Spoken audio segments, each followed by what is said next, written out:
Gotta let them know about the beat, the nostalgia beat. Oh God, be quiet. The best beat of them all. The only beat, actually.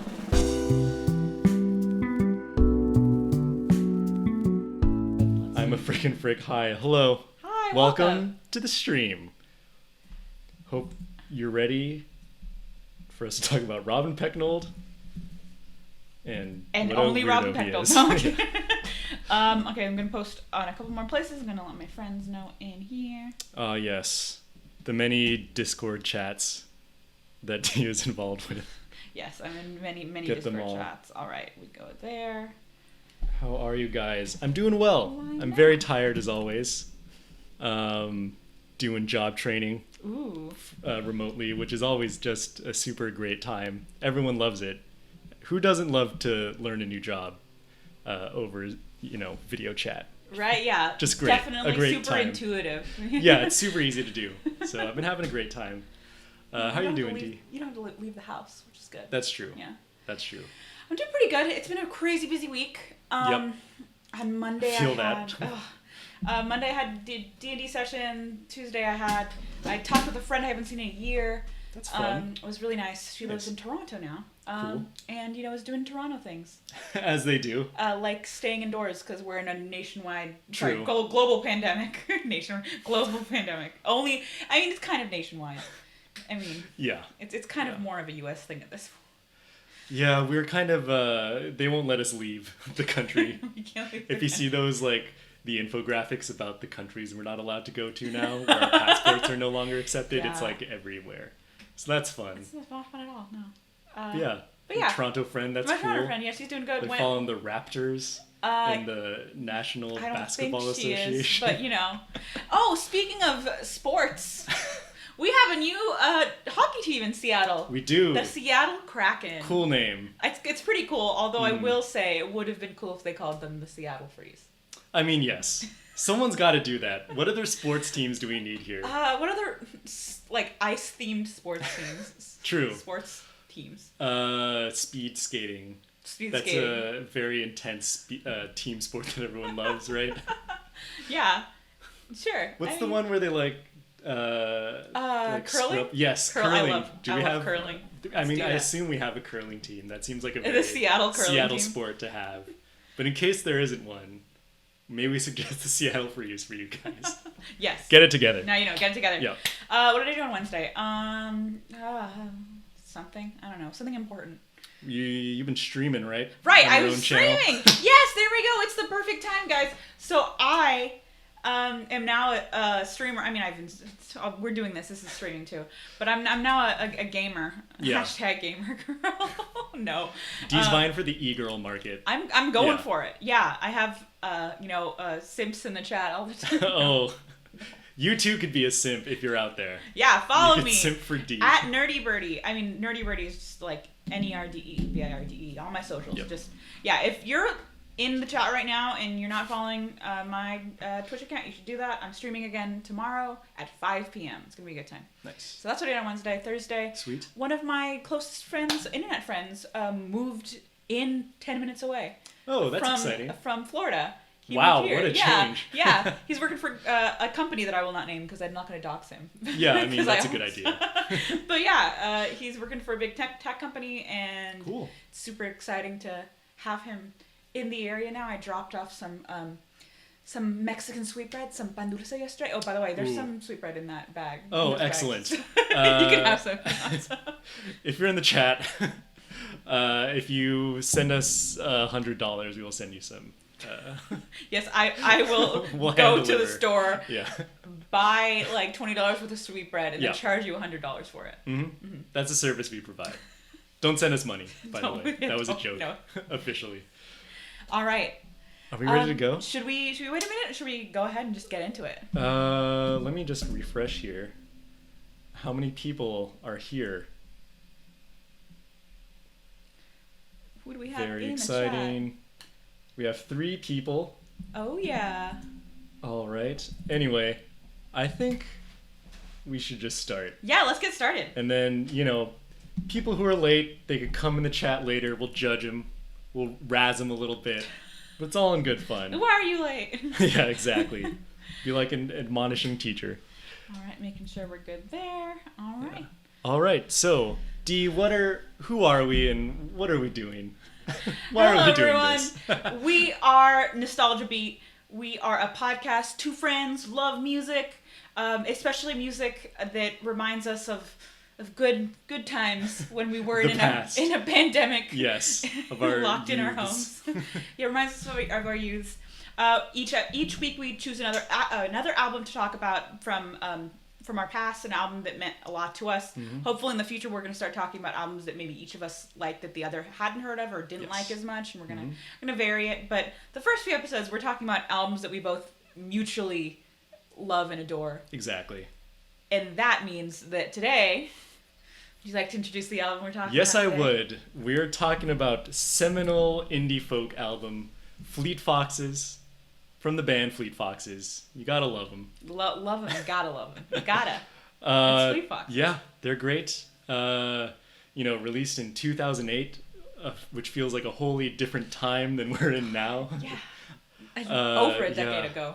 I know. Oh, wow. Weird to think about, but Nope. that's why it's on Nostalgia Beat. So as always, I have a list of fun facts here. I have actually fewer fun facts this time, but there's kind of interesting things about the build-up to this album. Because, of course, good old Robin Pecknold, lead singer and driving creative force behind Fleet Foxes, is from Seattle. He is a indeed. Seattle boy. I mean, it's very unsurprising, right? all the expect that indie greats, like. So yeah. I mean, not all, okay, but So most many. of like the 2000s like indie greats, Mm-hmm. the early, the mid to late aughts, I would say. Yep. Absolutely. Early aughts too, all the aughts, just all the aughts. You got lots of indie greats. Yeah. Exactly. We talked about one of them last week. We did. We talked about Who was that? Mr. Benjamin Gibbard. We talked Benjamin about Gibbard. If you like the album Give Up by the Postal Service, that was our episode last week, so go ahead and check that out. The VOD should still be up on Twitch. And also, I found out how to download our recordings of past episodes. So we should be uploading those to YouTube hopefully very soon. Absolutely. Again, follow us on Twitter, nostalgia_beat. We'll be, of course, letting you know when those go up on YouTube. So you could follow that as well. Yeah. Yeah. But yes, Robin Pecknold. Pecknold. Right here in Seattle. Yes, from Seattle. The core of the band originally was Robin Pecknold and his friend Skylar Chassette. Both went to Lake Washington High School. Shout out to Lake Washington. Wow. And they had kind of similar musical tastes. They're big fans of Bob Dylan, Neil Young, Brian Wilson, people like that. So that informs a lot of kind of their 60s, 70s-ish sound. Oh, absolutely. Obviously, they embellished a lot on top of that, but I think you could really hear that core set of influences in their music. Mm-hmm. So I thought that was interesting. They went on to start the band. They started out as a small local band, as many people do. But they quickly got a lot of attention. Their EP, released in 2006, got a lot of attention. Had you listened to that before? I actually have not. So I need to eventually. I took a listen to that. This is just by coincidence. About a month and a half ago. I hadn't listened to it before, but I have a good friend, Kels. If you're watching, shout out to Kels in the chat, who was not Kels, not in the chat. We got some looking sharp. Thanks, Jules. Can you hear us? You're our audio girl, so let us know if we sound good enough. But yeah, my good friend Kels was doing some streaming, raising some money for the on the ground response in Portland. God knows they need it right now. Yes, absolutely. And they were playing some songs on their live stream, and they played a song that I enjoyed a lot, and I was like, "What's this?" It was. And I didn't recognize it because it did not sound like Fleet Foxes at all. But yes, that 2006 EP sounds like Grizzly Bear. That's how I would classify it. Yeah, it's really like there's a lot more electric guitar. Yeah.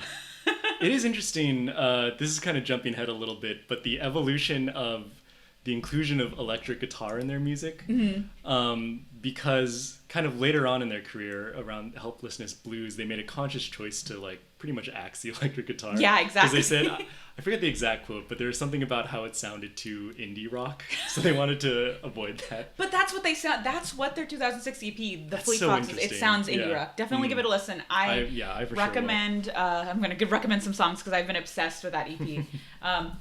I'm gonna put the volume up to a little bit. Thanks to Jules. Thank you, Jules. Thank you, Jules. As Run always, the Jules. Run the Jules. Jules, you should change all your social media names. You're Just welcome. Run the Jules. Anyway. I don't even know if you're a Run the Jules fan, so let's see. Let's see. We will become even louder. We become silhouettes. I mean, we could Walk yes. the Jewels. Oh, because it's like walk. That would be cute. That would be really cute. Let's see. Do I know how to do this? We'll Something figure I it want out. to deal with later. Yeah, we'll deal with this later. As long Anyway, just turn your volumes up at as home, turn folks. your volume up all the way up. But yes, that EP had some great songs in it. Like. It's a pretty solid EP. Sweet. I've been jamming to She Got Dressed, Textbook Love. Oh my God, it's such a cute little love song. And also so like, I mean, it sounds like Robin, but like, but it's a completely different sound. And then in the Hot Rays, oh, that song, like when it changes from like the main verse to like the bridge kind of thing, God, like it's like heaven. I love it. They do love their transitions. They're real love their good at it. Oh, they're so good at it. Yeah, and we're gonna talk a lot about their music that, you know, there's just so much of their music. I would say there's several other songs that probably are in my like top 20 songs of all time. Oh, yeah, absolutely. They're so good at what they do. They're very special. Yeah, these guys. That EP, great one. Check it out. No shame if you hadn't heard it yet, because I hadn't heard it until a month and a half ago. So. Check it out. If you like, recommend it if you like Grizzly Bear indie rock, like folky indie rock. Go check it out. Check it out. But another group that was a big fan of that EP was the Seattle Times. Really? So yeah, their wow. very first EP, which they just kind of recorded by themselves, got attention from the Seattle Times, which is very impressive. Oh wow. So they kind of had a fairly quick rise to fame. And I thought this was kind of funny. In 2007, their songs were getting very popular on MySpace, which, as we remember, you kind of like turned into like the music site to be on. It did. Wow. It really helped out a lot of bands along the way. So good for them. Yeah, absolutely. Ultimately, a greater good for society than Facebook. Let's be real. Yeah, I mean, let's bring MySpace back, guys. Yeah. Let's we gotta replace go back. Facebook. We don't need more of this. But yes, so yeah, they got popular on MySpace. Robin Pecknold himself also attributes a lot of success to illegal file sharing. They say that really helped out their word of mouth, got them popular with people who otherwise wouldn't. Yeah. I love that. So a very open stance towards like illegal file sharing. And Pecknold himself said that he went on Napster a lot and just downloaded music, and that's how a lot of his tastes were formed. Just because he had so much access to music, which I think is very cool. So yeah, Napster is valid. Napster is valid. If you are Napster, you are valid. Yes. And of course, they got signed by Sub Pop in 2008, put out the Sun Giant EP. Which was fantastic. Also super good, but interviews around the time they're saying that, oh yeah, this isn't like the whole of our ambition. We just wanted a CD to put out while touring. And like, wow, that is insanely impressive that you just wanted to have music to like sell a thing during touring at the time. That's a mood. That's quite something. And then of course, later on in 2008, the self-titled album comes out. So that's kind of the journey there. And here it is, folks. There it is. Take it out of its sleeve. Let's take a look at this bad boy. So I've been trying to mess with the audio because I do see it's quiet again. Oh yeah. If anyone wants to throw some help on how I change the audio in OBS again. Okay, team, we're gonna do this together. Properties, audio mixer. Because it was louder earlier, now it's doing the thing again. That's weird. Okay, we're gonna have a fun. Oh, can we wait? Go back to that one. What was that? Audio mixer. I hope you all enjoy this great content we're putting out right now. Can we up the volume here? Oh right, there we go. Okay, we should be louder. I'm just gonna talk and we'll see if this sounds better. Is this working? Hello. It's good. It's good? Okay. Cool. Thanks, Jules. Yes, sorry. Okay. Back to the topic at hand. Yes, we have... Yes. The quite fascinating album art here. Do you have some information on... I do have some information here. So why don't you share? This piece of art is called Netherlandish Proverbs by Peter Bruegel the Elder. Ooh. They had to ask a museum in Berlin, an art museum in Bremen, permission to use it as album art. Really? But the museum was apparently very excited, and the band got put in a museum newsletter. So they're like very down to get this out here. That's awesome. Yeah, wow. For sure. And one of the reasons they chose it is because it looks like a very kind of classic, serious piece of art. But if you look closely, there's a bunch of weird stuff that's happening in it. If you kind of like... This guy's shearing some sheep. What? Yeah, I do not know I don't what's know. happening. Who There's is like this a man? guy on Who like a is this man? black orb. Guy on black orb. Yeah. Oh wow, is this guy just like... I don't know what he's doing to this figure. There's like a catfish eating a smaller fish. Is there a bird? Are we being attacked Squirrel. from the I outside? think there's a squirrel. We're being attacked by a squirrel. Don't worry. We'll remain Squirrel safe. attack. So yeah, Oh there's my just God. like a there's just some Fish eating other fish. So it's like a super Fish weird vor. piece Sorry, of I art should if you just be look. quiet. Yeah, it's a super weird piece of art if you look closely at it. Butts. Yeah, there's like They're butts. they're just straight up butts. There's straight up butts on the Fleet Foxes album cover. Guys, this is huge news. Guys, Fleet Foxes is too horny. We have to shut down the show. Shut down the show, yeah. But yeah, Robin Pecknold was and the band was a huge fan of all the weird details you could find in here, of kind of the things lurking beneath the surface. Did not know that. Yeah. Wow. Quite something. Cool stuff. Cool stuff. Absolutely. So I again, this is just great artwork. I think it's so iconic now, and it's just so much weird stuff on here. It's great. Truly a great choice for album art. Absolutely. And before we dive into the album fully, I kind of wanted to bring up the indie folk trend that kind of popped up around this time. It's kind of weird to look back at now, but there was a time where indie folk and folk pop was like really in the mainstream. Yeah. It was like solidly in the Oh my God, mainstream, you're which right. is a very strange time. Like, obviously indie folk has been big in the kind of indie scene for a while. And it still is. And it still is. has Absolutely a pretty still large, is. like, there's a large segment of the indie community Yes. that is mostly focused on folk music. Oh, for sure. So yeah, the early 2000s, you get like Decemberists, you get early Sufjan stuff, you get Iron and Wine, you get the microphones, though they're a lot weirder than everyone else. Yeah. So, and then the like really big one before Fleet Foxes, of course, was For Emma Forever Ago by Bon Iver. That was huge. Iver. That got so much critical and commercial success Yeah. for that time. And then Fleet Foxes comes out, that's also huge, also gets tons of critical success. So after that, you start to see kind of folk pop, indie folk bands bubble up to the mainstream. We get Mumford & Sons, Ooh. we get Mumford & Monsters Sons. and Men, Yeah. we get the Lumineers, and we get, from American Idol, Philip Phillips, Oh, who I wow. think kind of is the death knell of indie folk in the mainstream. And then it's funny you bring up Grizzly Bear earlier, because I was thinking about Vicatimus too, which was released in 2009, so just a year after Fleet Foxes. And Is that how to I pronounce think that? I I have never knew no how to idea. pronounce it. I'm just, that's the way it looks to me. Ve- If anyone wants to correct me. Vicatimus. Yes. Yeah, it's probably you're probably correct. I never knew how to. I just refused to say that album name out loud. Yeah, because I didn't mean, want to be wrong. No one should. I'm just kidding. I like them, don't worry. I like Grizzly Bear too. Yeah. Yes, so I think that also sits kind of interestingly amongst the indie folk trend. Like, it's a lot more psychedelic and Yeah. kind of weird and dense than a lot of the other music at the time, but it kind of does fall into a similar category. So just, what are your thoughts on that? What are your thoughts on indie folk making it to the mainstream? Ooh, do we want to talk about my thoughts on indie folk in general for the most part? We can, yes. I, at least until recently, I never really liked indie folk. I could not. For me, I think part of it is like I've never been much of an acoustic music person.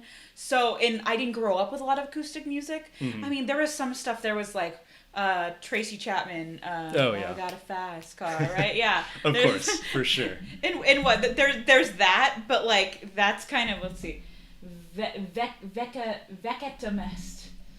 Sure. Sure. Yeah. So there's been a lot of my like introduction to indie, or like whenever I'd heard like music that was kind of folky. I wasn't really into it that much, and like a lot of acoustic stuff, it didn't get to me. I think the first time that I really heard something that was acoustic somewhat was actually Mumford & Sons. Interesting. I mean, I think that's probably true about a lot of people. And I think because that was so huge. Thinking about it, like maybe Mumford & Sons is one of the things that one of the bands that helped my musical taste transition from more of that like more mainstream rock stuff into the indie rock stuff. Interesting. Yeah. Now that I think about that. Because they, again, like you mentioned, because of like the whole indie folk bubble in like the late aughts, like there was like so much more of that showing up in the mainstream. So I think hearing Mumford & Sons really made me realize, okay, maybe I do like some indie folk. I heard some Bon Iver stuff. I still to this day have feelings about Bon Iver that are unresolved. I maybe I just can't with his falsetto, which is so funny because I love me a good falsetto. I think that's understandable. He really leans into it a lot. He really leans into it. I mean, I like it personally, but I could understand if, someone doesn't want that just all the time. Yeah, and the thing is, and I feel bad saying it because so many of my friends are big Justin Vernon fans, but I just did to this point take him down. I think I need to wait until, for me, indie folk is a really big fall/winter kind of thing. Mean, for sure. So when I'm listening to indie folk in any season that's not the winter or fall, I like it feels wrong to me. Like listening to this album today, as much as I love this album, like I was like, no, this album makes me feel like I'm in the middle of fall and the leaves are falling, it's getting dark and I'm feeling depressed again. Sorry. What? But no. We're doing great, folks. We're doing great. It's fine. But this is the kind of stuff that like I love this now, but back in the day, like, or it wasn't even that. I think I'm just very picky about my indie folk. So hearing Mumford & Sons, it helped me. It kind of opened my mind a little bit. So even though Bon Iver to this day, I still am not 100% on board yet, maybe. Even with the experimental stuff, which you'd think I would be, because I love me some weird synthy, like those farty synths. The farty synths. The vocoders. Love being a good vocoder. I'm roasting him, but I do like his experimental music. Yeah, I mean, it's like I appreciate it for what it is, but it just never really spoke to me. Yeah, that's fair. So, hearing Mumford & Sons, like I enjoy them. I never liked the Monsters of the Men or the Lumineers. They weren't really for me. But I think my mind was opened by the indie folk revival, at least in some regard, even if it wasn't completely my taste in music. My mom loves like indie folk stuff, so she's someone who, you want to talk to someone who likes indie folk. Talk to my mom, maybe. That is a good genre, I think, for people's parents. If you're trying to get your parents into the kind of music you like, it's a good like gateway thing, because it's like, it'll remind them of Simon and Garfunkel and stuff like that. Yeah, exactly. Crosby, Stills and Nash. Yeah, absolutely. So those are my thoughts on the indie. That's so interesting. Yeah, I don't know what you think, because I remember freshman year talking about how I like your mom loves Sufjan Stufjan. Yeah, that makes so much sense. Absolutely makes sense. Yeah, absolutely. I remember us talking freshman year about when I discovered, or like when I was really listening to Mumford & Sons, or not. I was listening to them in like 2010 when their first album came out. But I remember mentioning that I liked Mumford & Sons, and I think my friend Jane also liked them, and we mentioned them to you, and I think you were saying like they're not even real indie folk. Oh yeah, I'm not even a fan. I remember. I'm not a big Mumford & Sons fan. I only like their first album. But, yeah, that's fair. What were your thoughts on the whole? I think it's really interesting. It's always interesting to see what from kind of the indie scene will make it into like the pop sphere more. I think another interesting example of that is like all the 80s stuff, and that one M83 song, which one was it? Midnight City? Yes, that one got super big, which also slaps. So Yeah, I think it it's always slaps. interesting to see what will actually make it into like the pop realm. And indie folk was such an interesting little thing that made it in there. Yeah. Because if I remember what else was really popular around that time, I think like dubstep was pretty popular around like generally that time. Yeah, you're right. So I think it's funny pretty that we crazy have contrast. that, like, the super like electronic, aggressive, very danceable dubstep on one side, and then like we got the calm indie folk on the other side. Sad boys singing about the mountains. So many sad boys. Trees. I think a lot of it got very played out really quickly, because I think people really did lean into the same tropes, like the really organic sounding hand claps. Oh yeah. And the drum beats that are just like someone stomping on a floor on like every downbeat, and then the kind of similar acoustic guitar patterns. But I do have a soft spot for it. I think it's cool that it made it kind of big, if you will, and I think it's just interesting that that's one of the things that made it kind of into the mainstream. Yeah, it's cool. definitely fascinating that happened. Yep. So, talking more specifically about Fleet Foxes. Yes. Let's get back to the boys. Yes, let's talk about our boys. Let's talk about Mr. Robin Pecknold. What was the first time that you remember hearing Fleet Foxes song? First time hearing Fleet Foxes, I think I did discover this album pretty close to when it was released, though not right on the money.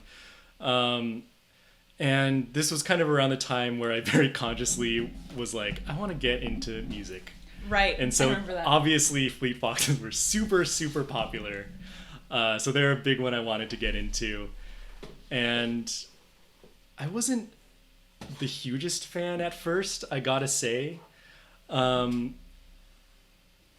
though this is probably their most accessible and kind of pop-ish album, to someone who's just getting into indie music, there's a lot of, it feels kind of baroque in a lot of ways and kind of old-timey in some of the instrumentation choices and the like lyrics that are very focused on talking about mountains and like snow and stuff like that.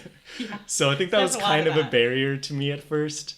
But I did find this album at a used kind of media place book off in Hawaii. Ooh. I think it's a Japanese like used books and video games place. I used to love it there. Shout out to Book Off. Shout out to Book Off. But I found this album and I found the Go Team's Thunder Lightning Strike there. So I was very excited to find like bona fide indie albums in this like kind of used CD place.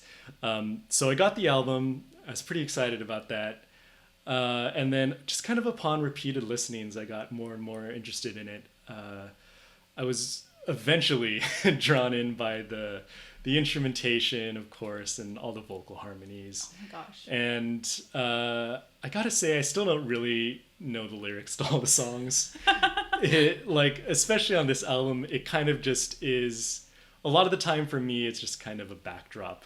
It just kind of like, eventually I'll pick up like, oh, your face looked wrong in one song, or like, of course, the White Winter Hymnal wrong. stuff. And yeah, but I was kind of a little resistant to this album at first, Really? which is interesting because I love Fleet Foxes now. One of my faves. But yeah, that was probably back in first year of high school. I think I Wow. listened to these guys for the first time. Right, that makes sense. Yeah, around that time. Cool. What about you? So I remember very distinctly the first time that I recognized hearing a Fleet Foxes song. I had probably heard of White Winter Hymnal before because that was truly, that's, Yes. to this day, I think is one of those songs that like gets brought up like on every like indie winter playlist It really that anyone's does. ever made. This is another song that's been covered a billion times. Right. And then also every like college a cappella group will Yes, cover this at you're some right. point in time. Oh my god. And it Makes has sense. so much to do with the harmonies, which I Yes. want to get into that. We should For sure. definitely just talk about the harmonies. We will for, talk like, about the harmonies. the rest of don't the worry. podcast when we get to no, but I remember the first time being super cognizant of a Fleet Foxes song was freshman year of college. So this would have been either late 2011 or early 2012. Yep. Right? I believe that's true. I was on Tumblr, and nice. As you are, right? Shout back out to in Tumblr. the golden age of Tumblr. Wow. Truly ripped Tumblr. But I was like part of this, I was part of the Steam Powered Giraffe fandom. Mm-hmm. I loved Steam Powered Giraffe. That is a group we may cover in the future. We should talk about SPG. Because they are a very fascinating group. They're so fascinating, yeah. But yeah, I loved SPG, and someone had posted, like, on one of the tags, I don't know if it was their cover or a cover someone else had done of The Shrine / an argument, but they just covered the Shrine part. They just covered like the first part of it, right? Yeah, like they don't go to like crazy cacophony of like whatever instruments. Yes. It was just the I went down, like that part.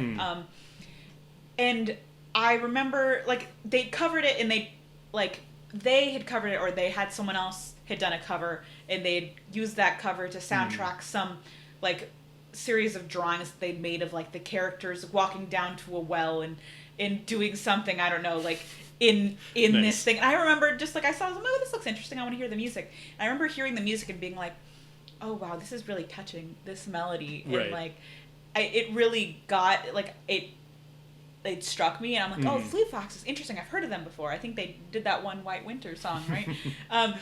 Nice. And this is in the time when I was becoming more receptive to indie music, so maybe if they'd been indie rock, I would have checked them out. But I was still like, indie folk, I don't know. But I did like that song, and I remember listening to that cover several times and having it soundtrack like a lot of my like alone. Like I remember not driving, taking the Caltrain into San Francisco at one point and having that song on my earbuds freshman year. Yeah.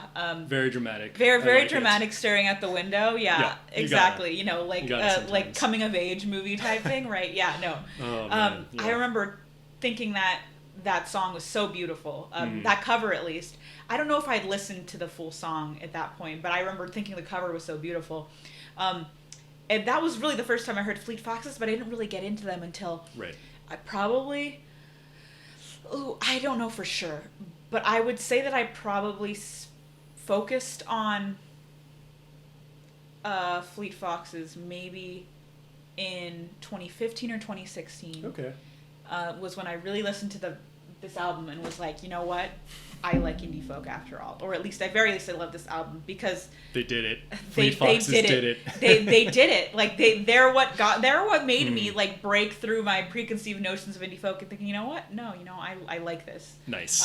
I remember hearing like Blue Ridge Mountains and being like, wow, like being so taken aback, and that's still to this day is one of my favorite songs ever. Definitely one of my like top 3 favorite Fleet Foxes songs, but also one of my favorite songs ever. Your Protector also really got me. I gotta see all the songs on this album. Oh my god, this whole album is just so many hits. It is truly, it's one of those albums that I really don't mind listening to all the way through. It really is just a joy to listen to. It really is. Still to this day. It's also surprisingly short. It's like it's only 39 minutes. Yeah, something like that. Yeah, I was listening to it earlier. Yeah. 39 minutes. Yeah. So, but it, this is the album that got me into indie folk right here. This is what got me in. And then, of course, I listened to Helpless Blues, and I love Helpless Blues, obviously, also amazing, fantastic album. And The Shrine, I think, is also one of my favorite songs of all time. So, still to this day. So that one's real good. Yeah, amazing. And I think that's really how I started listening to indie folk at all, that I gave indie folk a chance. Yeah, they really changed your musical worldviews in a lot of ways. Absolutely, they did. Good albums can really do that. I find that very interesting. So, what were your initial? We kind of you talked about. Yeah, this we touched on this. We touched on this versus like you thinking about them now. You've changed. Definitely have changed in my opinion. They just felt a little old-fashioned to me. That's fair. To begin with, obviously, early high school Mark wanted only the most cutting-edge music. But no, I was definitely a little resistant to them at first, but of course, over time, I grew to appreciate them a lot, and now I love them. I think they do a lot of things so well. The way they layer their instrumentation is really good. Their vocal harmonies, of course, completely. Can we take a second to just talk about the vocal harmonies? We probably should. So you mentioned Brian Wilson, which makes a lot of sense because it really does. I wrote down on my notes. I wrote harmonies, Beach Boys, and like how their harmonies, and I think Beach Boys harmonies too, like are so. I wouldn't say maybe I would say kind of unique in a lot of pop music. I would say so, yeah. And they really make it stand out and really add like so much like atmosphere and so much like texture to the music that is ethereal and beautiful. Yes, it makes me want to cry. Absolutely, yeah. But Brian Wilson, it makes sense that he would have that. Because like on Pet Sounds, you know, those vocal harmonies are so complex and they're so dense. And unlike a lot of other music that uses vocal harmonies, of course, like most music uses some form of vocal harmonies a lot of the time. But like the Beach Boys really made it a centerpiece, a lot of their songs. Mm-hmm. It drove just a lot of the sonic landscape. And I think the Fleet Foxes really took their notes and applied it well to their own music. It works amazingly. It works really well. Yeah. Gotta love the harmonies. They're so good. They're amazing. Yeah. Robin Pegnell has a great voice. Oh, his voice! His voice is just fantastic as well. Yeah. It really fits the music well. He just feels so natural over the kind of instrumentation they use. Mm-hmm. Yeah. Absolutely.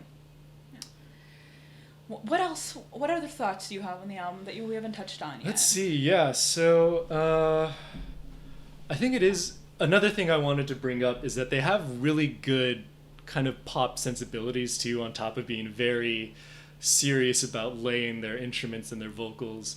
You know, so many of these tracks have really great, memorable choruses. Yeah. Like these epic soaring choruses a lot of the times, or will at least have some piece of the music that'll just stick in your head for a long time. You know, I was thinking of like the really interesting piano in Blue Ridge Mountains. Yes. It kind of clatters along, really adds a lot of driving momentum to that song. Again, the piano use on like He Doesn't Know Why, also very subtle but very effective. Basically, everything that happens on Ragged Wood. Yeah. You know, they cover so much ground, and I think a lot of those elements are really well placed. They really help build the song in an interesting way. So I think they just have, some groups just have that ear for really memorable moments, and they have so many of them on this album. It's quite remarkable. Yeah. Those are kind of my thoughts. Bringing up the pop thing, I've written it down. Yes. This is a folk album, definitely, but it's a folk album that like could fit in with like in a pop atmosphere because of the memorability, what's the word? Memorableness. How memorable. How memorable. Yeah, that's of the choruses, and it's interesting how their sound has evolved over time and how we should probably touch on that at some point, like where this album slots in with the rest of their do we want to hit on that now? Do we not want to talk about that? We could talk about that now. So what do you think of this album in relationship to their next couple of albums? What do you think of their evolution in sound over time? I think their evolution has been super organic and honestly like super beautiful to watch. I don't think they've put out a bad album. No. They've only put out 3 albums and they've all been very high quality stuff. I know so many people who really swear by why am I forgetting? Starts with a C. Crack Up. Their most recent album. Shout out to Jane. Shout out to our friend Jane. If you're in the chat or just we talk about Jane later, a lot. She will appear on the show. We're gonna get her on. It turns out that something came up and she won't be on for at least another month or so. But you know, we'll get her on here eventually. It'll be a good time. Yes. But yeah, Crack Up, and so many of my friends like that's the album for them, and I think part of it is just my nostalgia. Fair, very fair. But listening that's why we're here. That's why we're here. But listening to Fleet Foxes and the self-titled and Helplessness Blues, still to this, like those are the albums that got me into Fleet Foxes. So they'll always have like probably they'll be highest like in my like ranking. But Crack Up as an album is just, it's so much more orchestral. I mean, you could say in a way that like there's a lot of like orchestration going on in these albums as well, but it sounds much more pop. The sonic landscape of Crack Up though is just on another level. It really is. And I like, even though like the pop album, I have a soft spot for pop music, so obviously like these like albums, like this album, like means a lot to me. I get why Crack Up is so like well regarded in their discography. And I don't know if you want to talk a little bit more about Crack Up. Sure. I was also a little colder on this album to begin with. I obviously really liked it because I like everything Fleet Foxes do pretty much. But this is another one that as time went on, I really started enjoying it more and more. I think the complexity of the song structures here make it so interesting to listen to every time. I feel like you could pull out little pieces, new pieces every time. I like their ambition. You know, you got a couple tracks here that go over 6 minutes long, which is always interesting to see where they take these kind of longer songs. To be fair, they never really shied away from longer songs. That's true. That's always kind of been their thing. They don't mind like leaning to that, but they really I feel like they really went for it here, if you will. And I think again, it's just another album of just really great choices across the board. It all comes together so well. And there are days when I do consider this my favorite Fleet Foxes album. It's so hard because I do have so much nostalgia for the good old self-titled here. But it's just so complex and so ambitious, Crack Up. And a lot of my favorite Fleet Foxes songs do come off of this album. I was just looking up the track list a bit earlier, and the opening track, I Am All That I Need, Arroyo Seco, Thumbprint Scar, just is such a good opener. It's so dramatic. It covers so much ground. So many cool instrumental choices here. Like the strings on this track are insane. I love them. Stuff like On Another Ocean's probably one of my favorite Fleet Foxes tracks just in general. I really love it. It's good. It's one of those albums that I think like someday it's just gonna click with me. You know how you know those albums that will one day click with you? Absolutely. It hasn't clicked with me yet, but I think it will one day. But that being said, I was talking to another friend. I don't have the source on this, but I was talking to a friend about the reception of this album based on what Robin had to say about it, and I think don't quote me on this, but for what I remember from that conversation is that Robin wanted to kind of lean more into pops. Like this next album was going to be a little bit more poppy. Interesting. Because maybe of the reception wasn't what he wanted. But it's interesting because I've definitely seen both sides. I feel like people either for their newest album, for Crack Up, either like were all in, like this is it, this is the best Fleet Foxes album, or they were a little bit reserved, kind of like me. So it'll be interesting to see where they head in the future, if they want to do something more like this, or if they're gonna take what they learned from Crack Up and do more of that, but try to inject a little bit of pop into it. So I don't know. I feel like there's so many places they could go, but I'm not too scared about where they go from here because it's gonna be good. God, knock on wood. Like, is there some wood to knock on? Because again, I think so many of the bands that like had their start in like the early, mid, late aughts now like are coming out with one or two albums that maybe aren't as good. Yeah. And it's such a different critical landscape now too. Oh, 100%. Yeah. You know, I don't really want to talk about poptimism. We're going to talk about poptimism. I knew we were going to bring up poptimism. It has changed the way people critically engage with music, which is, cool. But it's just a different landscape, I think. And I think a lot of the indie bands just don't have the same kind of cultural impact that they once had. So it's always interesting to see where they'll go from here. Yeah. I'm excited to see with Fleet Foxes because I think that they've still have like a certain amount of cultural impact that I cannot wait. Yeah, I can't wait either. It'll be fun, and they hopefully will be one of the bands that continues to put out good music, whereas I hope so. Other bands that were big, like the indie greats, indie giants in the Arcade 2000s. Fire. Arcade Fire. So sad. I still love them, but man. And Death Cab too, and like Modest Mouse. But Death Cab has put out like 100 albums. How many fair. albums have they put out? 9. They put out 9 so far. So it's hard to really keep it going. I think we got some comments in the chat. We do have some comments, so I want to check those out. Who's talking to us? Mine went out, but let's see. Jules is saying, for me, a lot of my joy from this band is all about the nostalgia, and well, crap, makes sense. I didn't have that right away. Absolutely, no, I'm 100%. Yeah. That's exactly how I feel about that, and that's why Crack Up did not have that that same effect on me.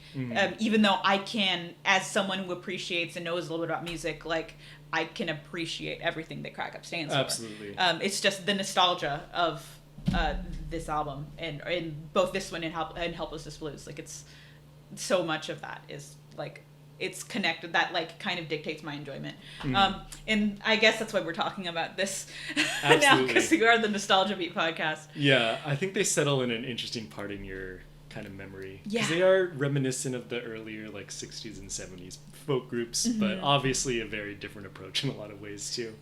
So I think they occupy a unique place.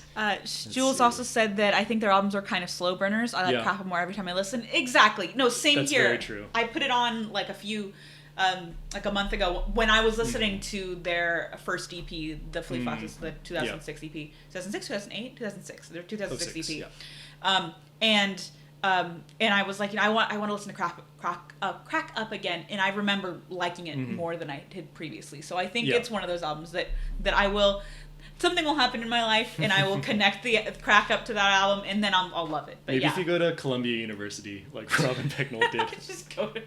I should just live Robin Pecknold's life. I become think so. Robin Pecknold. That's fine.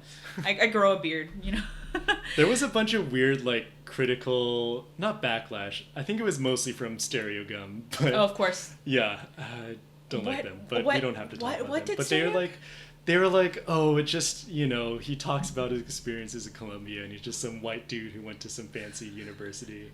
I'm like, okay, like whatever. Look, we like to talk about how much white privilege exists as much as anybody else, but like we can also appreciate like when a white guy writes a good album, Yeah. I mean, should we talk about how white the indie community is? Like, it's a problem. It's a problem, but I mean that doesn't take away from the fact that Fleet Foxes writes good music. Yeah, and most of the reviewers are white too. Yeah, and their reviewers are white. So yeah, it's like a moot point. It's we need to fix that across the board. Yeah, let's say. Exactly. So like, it's something for you, a white man, to criticize another white man for being white. Like, interesting stuff. I actually don't know who that reviewer was. They may not have been white. Never mind. But I'm making assumptions. Yeah. Just based on the overwhelming like whiteness. I mean, it's very likely. World. It's so likely. I shouldn't make assumptions. That's a very good point. We should work on that. Yeah. I'm canceled now. Got ahead early because I got my family's iTunes library. So yeah, like if you guys have experience like with Fleet Foxes, like what does Fleet Fox remind you of? Like what memories do you have attached to them? Jules here says that I got ahead early because I got my family's iTunes library. So I got my dad's classic rock, my brother's alt rock, my mom's Jack Johnson-esque stuff, and my sister's indie and emo stuff. I was way early. Yeah, because nice. Jules, you're pretty young compared to us. You're several years younger than us, so Fleet Foxes for you, I don't want to put words into your mouth, but I'm sure they were a band that reminds you of like your younger years. Whereas for us, it's kind of like a formative years. I don't know about you, but like Fleet Foxes reminds me of I think they really set the bar for indie folk, which is hard for other bands to live up to. Yeah, like if you're not like Fleet Foxes or like Bon Iver, like are you even an indie folk like band? It's tough out there, And then you really got to struggle. Grizzly Bear, who kind of like toes the line between indie folk and indie rock, Yeah, we may have to cover Grizzly Bear. I would love to talk about Grizzly Bear. Yeah. To me, I really like their music, but I have to be in a very specific mood to. That's fair. To really get into them. To me, it's like if they're like the Fleet Foxes, if the Fleet Foxes were having like 15% less fun on their albums, then you get Grizzly Bear. That's fair. No, I still like them though. But that's a bit of a take, yeah. No, but I appreciate Grizzly Bear not as much as I appreciate Fleet Foxes, but there are some Grizzly Bear songs that do hit me in a similar way to the way Fleet Foxes songs hit me. For example, which is the one? I do. Oh shoot! want I'm to. so bad with but that one's really good.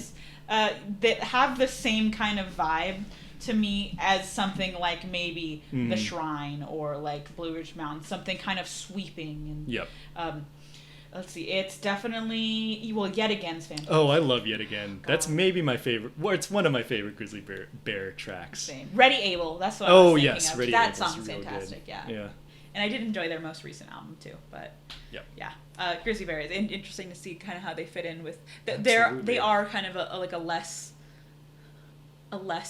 Fleet Foxes, just a less. Yeah. Or less. But yeah, if you guys want to hear it, we will cover probably Vicatamist at this point because that's their oldest album that got tons of acclaim. Absolutely. But yeah.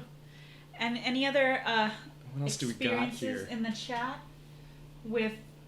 Thank you for helping you find. Absolutely, we're here to help you find new music, to talk about old music. Absolutely, we want to introduce people to cool stuff that we used to listen to. That we used to like, and hopefully that you will still like. Yeah, music that truly is like withstood the test of time. And I think really on our podcast we are talking about whether music withstands like absolutely our growing, our formative years, and I like this album does that for me. 100%. Yeah. Still sounds as good as the day it came out. 100%. Definitely recommend, like, if you live in a place where there's, like, leaves that change color in the fall, go ahead and sit by it.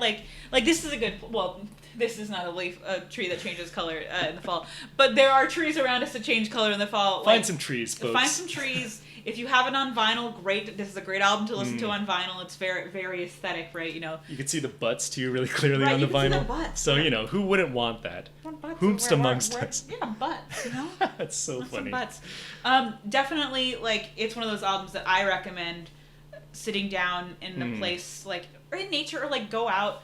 Go for a drive. Go for a walk. Yeah. Driving through Snoqualmie Pass, listening to this music. So good. Oh my god. You have to move to Seattle, guys. I'm sorry.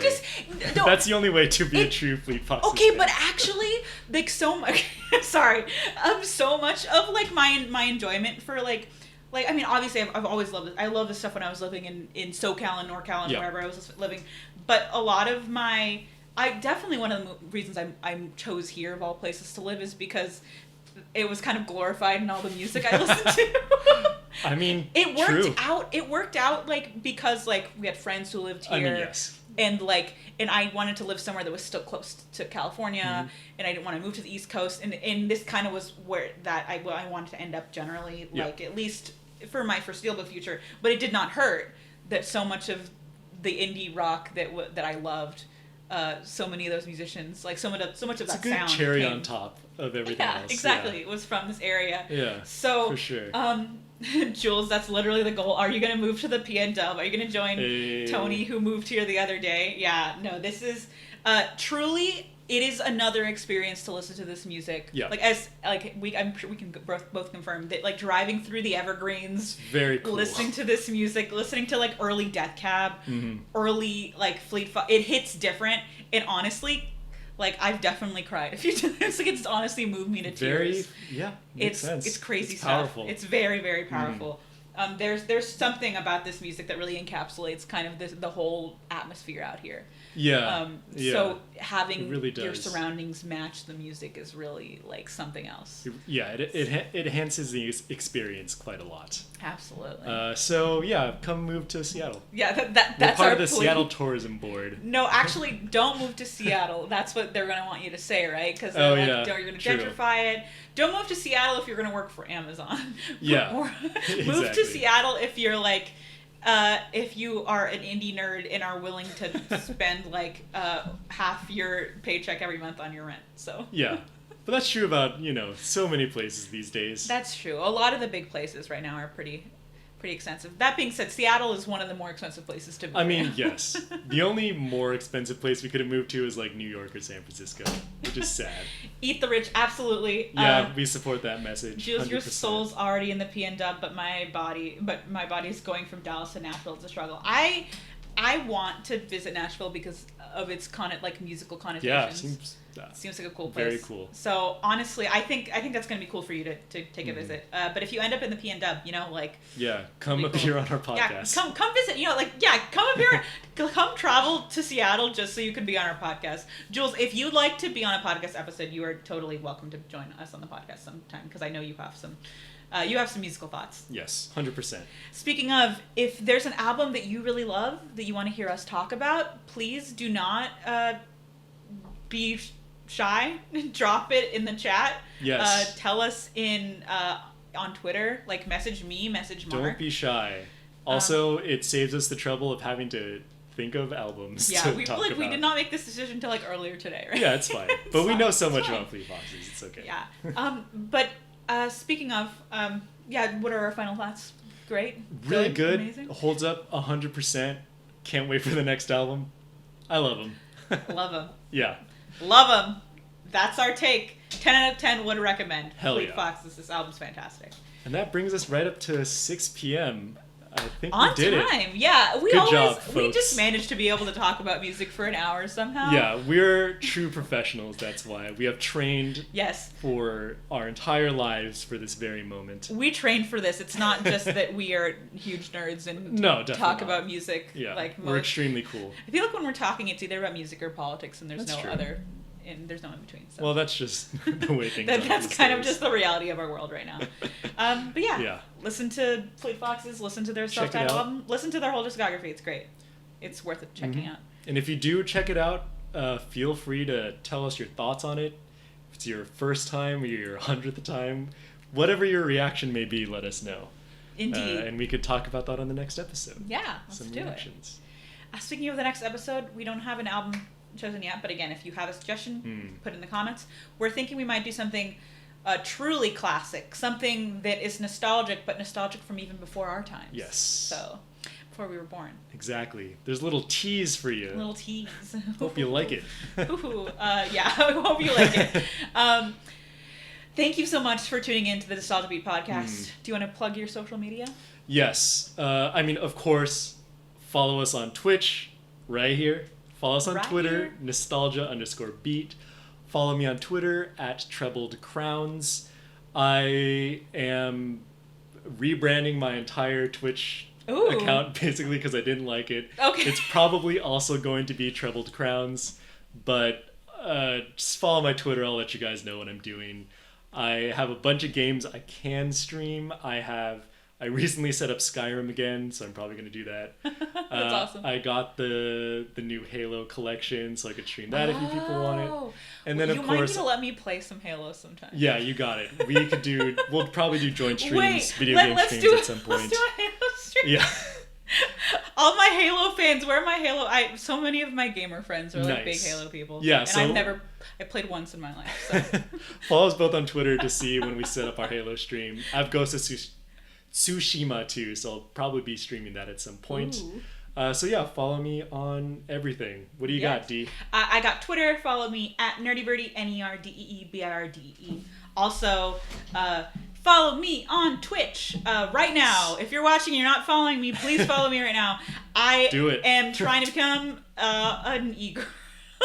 No, I'm trying to reach 50 followers on Twitch. I believe I'm gotta get to that affiliate status. I'm trying to get to affiliate status. Yes. Yeah, I'm at 26 followers, I believe, right now, unless I gained a few. But let's get her there. Trying to get to 50. Let's do it. Help me out. I am apparently really funny, according to my dad. My dad said I was funny. My dad watched my stream. I think your dad liked one of my tweets from the Nostalgia Beat account. No, he probably did. Very funny. Which one? I think it was the Bitcoin one. Oh, right. No, he did. I saw that.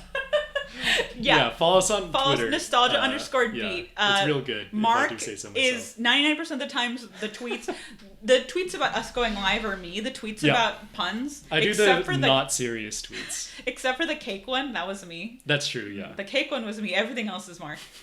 Some really good quality content, retweetable. You gotta follow us on the Twitter. Yeah, follow me on Twitch. I'll be streaming tomorrow at 5 p.m. I'll be playing Half-Life and being really bad at it. So classic. Yeah, good times. And if you're not following us here, make sure you drop a follow.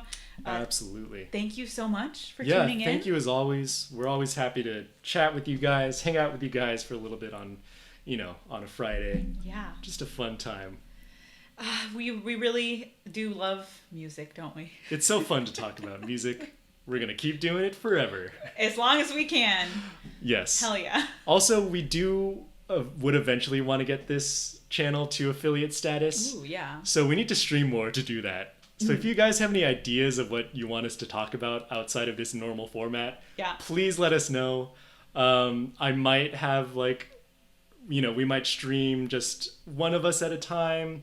We might add more streams where we're together, anything. If you have any ideas of things you want us to talk about or formats you want us to take on, if you want us to review modern music, if you want us to talk about other things, we could, we've watched movies and TV and stuff. We could also talk about this could be the nostalgia beat, where we have a TV / movie exactly. section. So if you guys have any preferences on that, please let us know. Otherwise, we'll force you to listen to whatever we put out. Yeah. So you could put your input in. We will accept your feedback. Is Indeed. What we're saying. Yes. Please tell us what to do. Mm-hmm. Please. And then give us money. No, don't please. No, pay our rent for living in Seattle. We have to afford living in Indy Central. So. Yes. It's very hard. But I think that's folks. About it. That's Again, it. Thank you so much for listening. We will see you next week, Friday, 5 p.m., same time. See you there. And have a great week. Stay safe. Don't get the coronavirus. Yeah, please don't get the coronavirus. Fight the power. Yeah, always. And wear a mask. Wear a mask. All right. Peace, guys. Bye. Bye. Thank you.